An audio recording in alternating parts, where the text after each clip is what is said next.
Pemekaran daerah otonomi baru di tanah Papua dinilai sebagai jalan mempercepat pemusnahan orang Papua dan mempermudah eksploitasi sumber daya alam Papua. Ini adalah salah satu dari 10 poin seruan moral yang disampaikan Dewan Gereja Papua di Sentani, Senin 21 Maret 2022.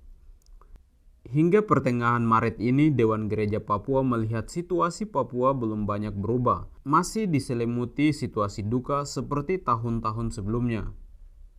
Pemekaran daerah otonom baru di tanah Papua sebagai jalan mempercepat pemusnahan orang Papua dan mempermudah eksploitasi sumber daya alam Papua. Kami terus memprihatinkan tren meningkatnya jumlah migrasi orang Indonesia masuk di tanah Papua. Beranjak pada laporan berbagai penelitian, para ahli dan hasil resmi laporan dan analisis Badan Pusat Statistik, Badan Pusat Kependudukan dalam kurun waktu 59 tahun, Indonesia menduduki tanah dan manusia di tanah Papua.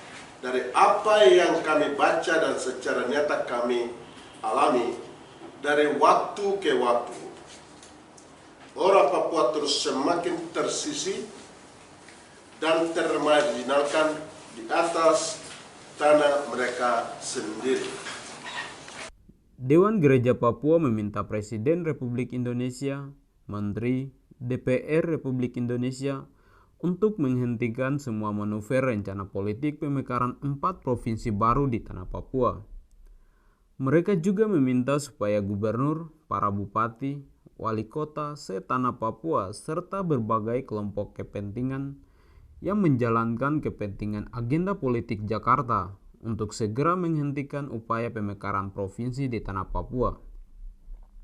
Dewan Gereja Papua juga mendesak Komisaris Tinggi PBB untuk Hak Asasi Manusia untuk berkunjung ke tanah Papua, melakukan investigasi secara langsung dan menyeluruh atas situasi hak asasi manusia di tanah Papua. Karena Dewan Gereja Papua menilai pemerintah Indonesia tidak jujur dan objektif saat menjawab pertanyaan daripada pelapor khusus PBB tentang situasi hak asasi manusia di tanah Papua. Kami menyampaikan keprihatinan dan seruan. 1. Kami mengapresiasi surat permintaan klarifikasi kepada pemerintah Indonesia yang disampaikan oleh pelapor khusus PBB untuk hak asasi manusia dalam bidang penghilangan paksa, penyiksaan, pengungsian. Demikian juga surat pernyataan terbuka Dewan HAM PBB pada Februari 2022 sehubungan dengan penyiksaan kepada 7 orang anak di Kabupaten Puncak, Papua. Sebagai tindak lanjutnya, kami mendesak Komisioner Tinggi PBB untuk hak asasi manusia untuk berkunjung ke tanah Papua supaya melakukan investigasi secara langsung dan menyeluruh atas situasi hak asasi manusia di tanah Papua.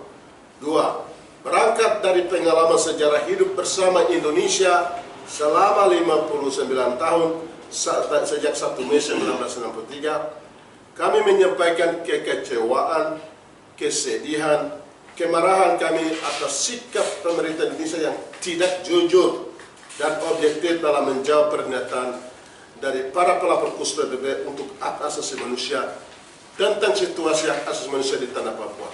Kami mengutuk sikap pemerintah Indonesia melalui Kementerian Luar Negeri yang terus-menerus menyangkal fakta adanya pembunuhan kilat, penyiksaan, pengungsian, dan penghilangan yang dilakukan TNI Polri terhadap umat Tuhan di tanah Papua. Khususnya fakta terakhir terlihat dalam situasi umat Tuhan di 6 wilayah konflik Kabupaten Duga, Puncak Papua, Intan Jaya, Maibrat, Yahukimo, dan Pegunungan Bintang. Dalam seruan moral juga Dewan Gereja Papua menyoroti wacana Komnas HAM tentang dialog OPM dan pemerintah. Menurut Dewan Gereja Papua, wacana dialog harus diawali dengan langkah-langkah konkret, seperti penarikan militer dari tanah Papua, termasuk menghentikan penambahan pasukan, mendesak pemerintah untuk mengembalikan pengungsi lokal yang berjumlah lebih dari 60.000 orang ke kampung mereka masing-masing. menghentikan proses hukum terhadap Haris Hassar dan Fathia yang bersolidaritas memperjuangkan HAM di tanah Papua, serta wacana dialog yang hendak diupayakan juga harus mendapat dukungan dari masyarakat sipil. Tim Liputan Jubi TV.